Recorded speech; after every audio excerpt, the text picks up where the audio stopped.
Hello, and welcome to the Brutal Iron Gym podcast, where our goal is to cut through the BS and deliver the brutal truth about topics related to health and happiness. Today's podcast number 2240. The topic is Q&A, and the title is Proper Workout Format.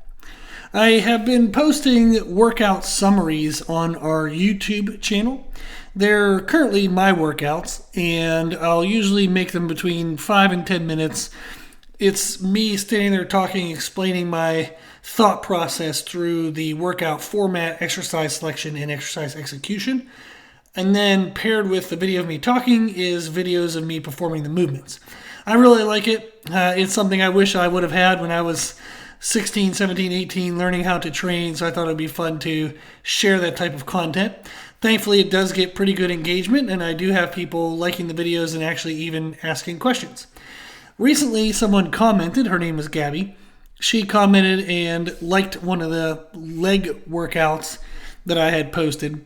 And she said, great video. I said, thank you very much. I appreciate the support. She then wrote about a workout that she did, and she asked for advice about that workout. I wanted to share that advice in today's podcast.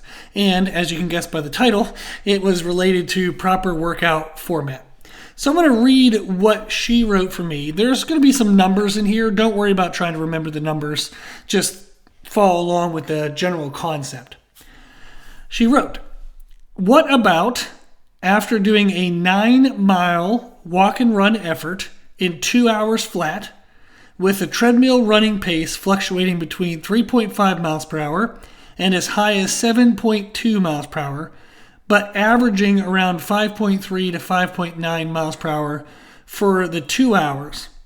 Now, there's more, but automatically I was already laughing because I was like, this sounds like a math test. When do the watermelons come into play? But it was funny. My brain was, as I was reading through that, I was trying to remember those numbers, and I was like, I'm not even going to need to remember these. Let me just go with the concept. But there was a lot of numbers there, a lot of details. She then wrote, and then after that, head over to deadlifts and do 6 sets, doing 10 reps per set, with following respective weight per set of 150 pounds, 170 pounds, 190 pounds, 210 pounds, 220 pounds, and then 240 pounds. So in there, my brain was a little bit confused as to why she took 20-pound jumps and a 10-pound jump and a 20-pound jump, but she did it. She then said, then stretch on a foam roller for about 15 to 20 minutes. And that all had a question mark at the end. So she was asking what my thoughts were about that workout. She wrote, what would be good about this workout or what could be considered bad about it?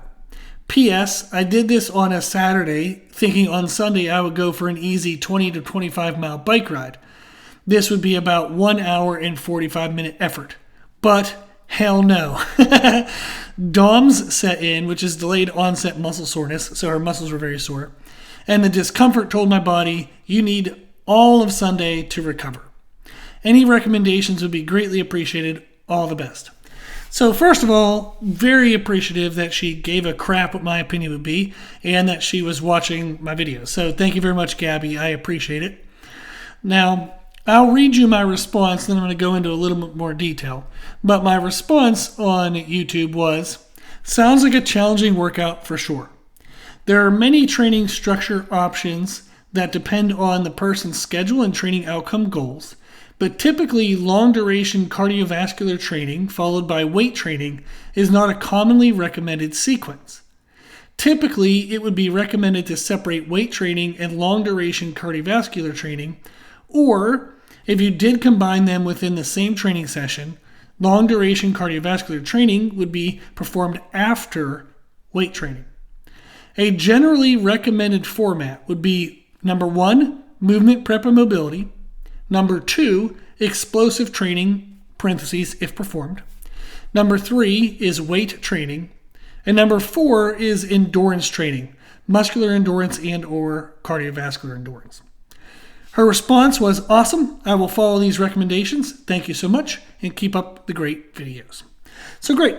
If you notice, there was a lot of detail in her description, which actually was really helpful. So thank you, Gabby. I appreciate it.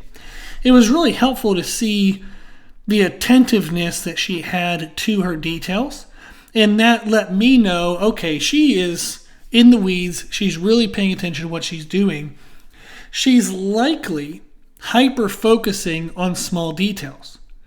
So when I read through this, I could point out certain things, as in like modifying the speed on the treadmill. She could, increase the walking speed, and that would like essentially increase the difficulty. So maybe week 1, she has a 3.5 mile per hour walking speed, recovery pace.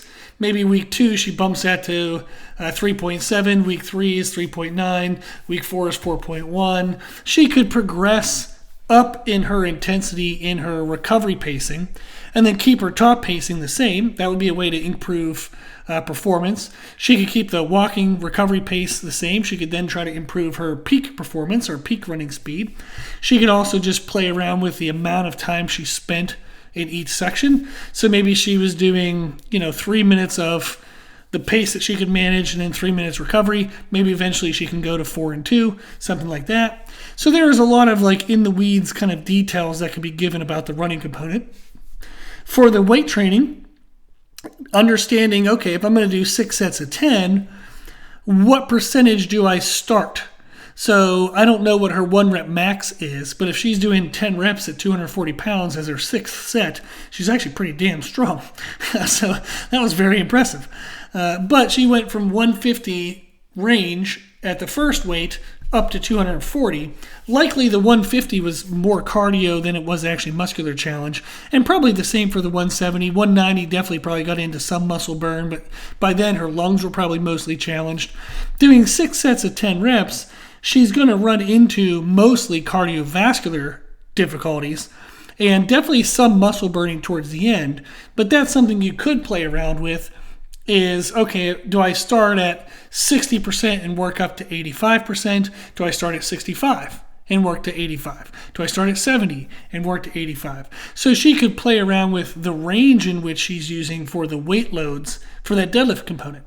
And that would be a way to progress the difficulty of the workout. She then had foam rolling for 15 to 20 minutes at the end, and that was great that she's paying attention to mobility and tissue care, tissue recovery. So there were definitely in the weed type details that I could have gotten into. But what I like to do for myself and all of my clients is to start from the macro view, start from the largest perspective that is relatable to the client.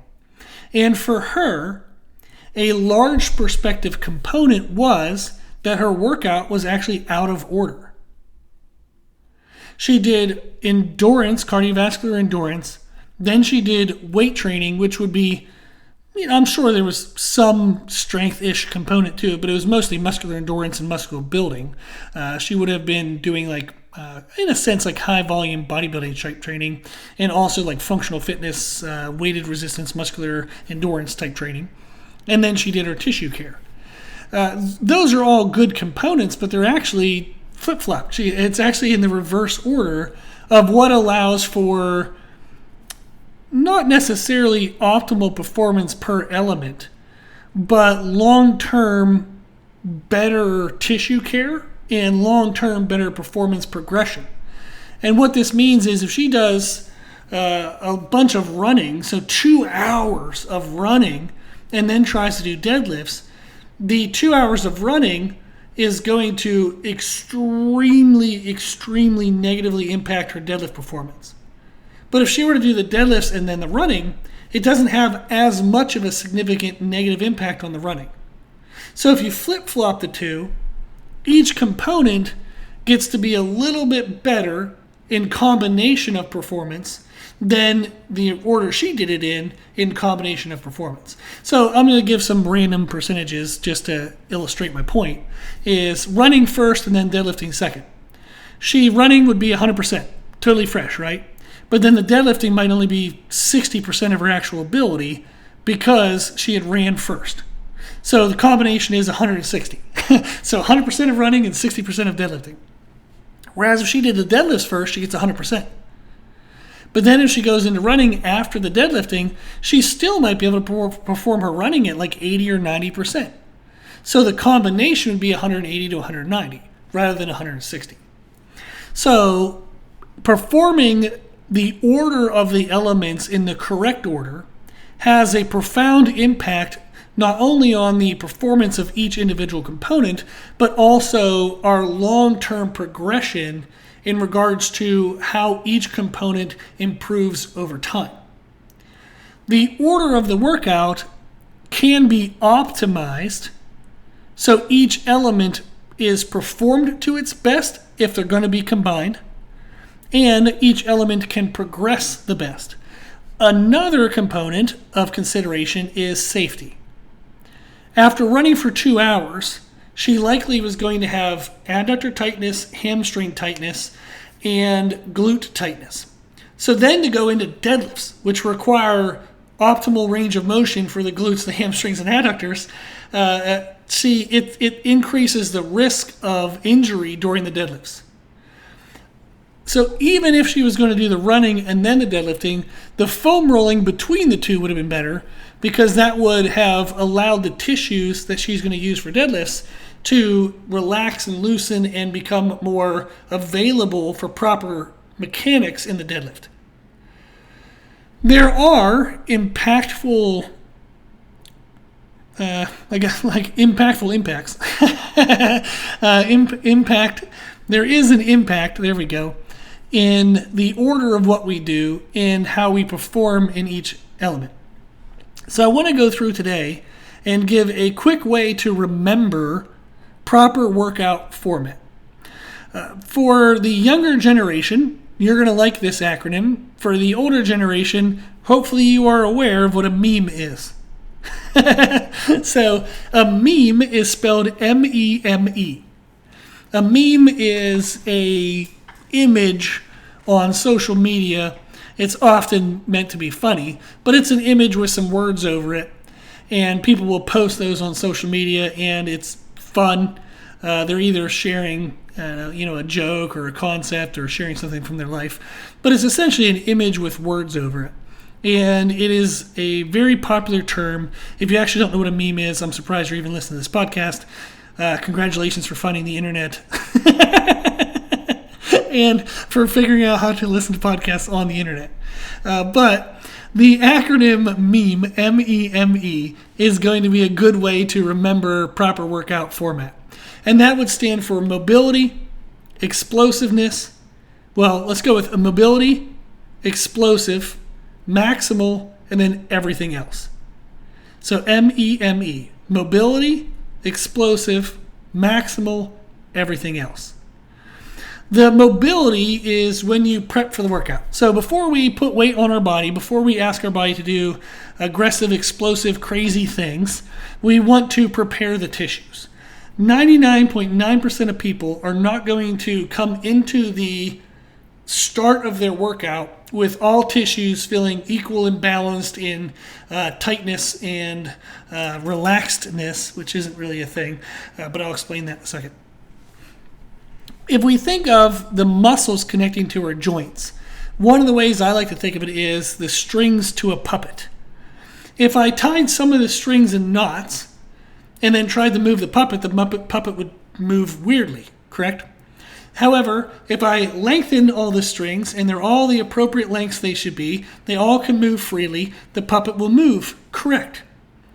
If I think of all the muscles that connect to my knee or my hips or my shoulders, they are strings to the puppet, which is strings to the joint. I want to ensure that all the strings are the right length and the right freedom of movement. So that way that joint can move properly. It's not being pulled, to the left or to the right or posterior, anterior. It's not being pulled in any way. It's just the way it should work is the way it should work. We want to think of establishing proper movement of all the strings to the puppet, proper movement of all the muscles to the joints. So that way, whenever we get into a deep lunge or a deep squat or an overhead press, the related joints have freedom to move to the proper position even if we don't normally in our regular life, press things overhead or get down into a deep squat. We want to make sure that the tissues are fired up and ready to go and everything's moving the way it should. So the first part of the workout is to prepare for the workout. I call that movement prep for my clients, but a more colloquial term would be mobility. You just want to do mobility stuff, and that would be the foam rolling component of her workout. You can do foam rolling, you can do banded distractions. There's a lot of static stretching, dynamic stretching. Just you want to give the body a chance to ease into the movement patterns you're going to be using in the workout. Number 2 is explosive. This is when we would do any explosive things we're doing, like jumps, sprints, anything that's quick acting, like the muscles have to bam, fire, and you have to move real fast, jerky, like herky-jerky movements, explosive movements. This is all what we do after we've prepared the body to move. So we have the mobility section, then we have the explosive section. This is typically when we are moving ourselves explosively. That would be the explosive section. Then we get into the maximal section, which would be maximal strength. The heaviest things you're going to do in the workout is this next section. So we have mobility, explosive, and then maximal. So this is when we do the heaviest things. This would be our heavy squats, deadlifts, overhead presses, bench presses, clean and jerk, whatever the heck you're doing for your workout. Whatever the heaviest strength-based element is, that is what goes third in the workout. And then fourth is everything else, and that's do the rest of the stuff. Whatever else you're doing that day, whether it's going for a run, whether it's doing wall balls, whether it's doing walking lunges, everything else that isn't mobility, explosiveness, and maximal lifts, everything else fits in at the end. So that is a way for us to ensure that we structure our workouts properly for best performance and progression long-term for all elements, and that we stay the safest during the performance of all elements. So again, the acronym is MEME, M-E-M-E, mobility, explosive, maximal, and everything else. So hopefully that's helpful. If you haven't yet, please check out our YouTube channel. I do post workout videos and exercise tips on there. And then the podcast, if you're listening to this now, you found a way to get to the podcast. But if you would like to, the podcast is also available on YouTube. So if you're ever on YouTube and you want to just click that in the background where you're doing something, you can hear the podcast, and that can be very fun.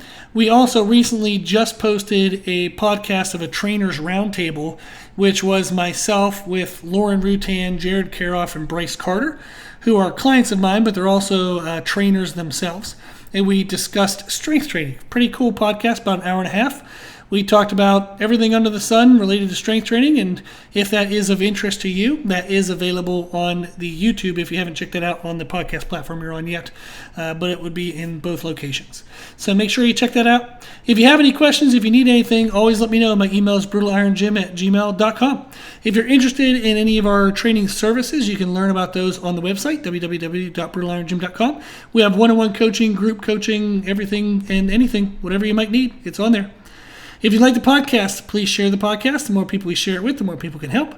Also, if you like the podcast, you can consider donating to support the podcast. You can do that with a financial donation on the website, or you can buy your supplements from Nutricost.com. That's where I buy mine. You can use the code BrutalIron10 for a 10% discount, and then 10% of whatever you spend gets kicked back to us in a commission. So that's a great way to get great supplements at a great discount and give back to a great cause. Awesome. If you like the information we share in the podcast, you can find more from us on our social media channels on Instagram and YouTube. You can find us and follow us under the name Brutal Iron Gym. As always, I hope this was helpful, and thank you for listening.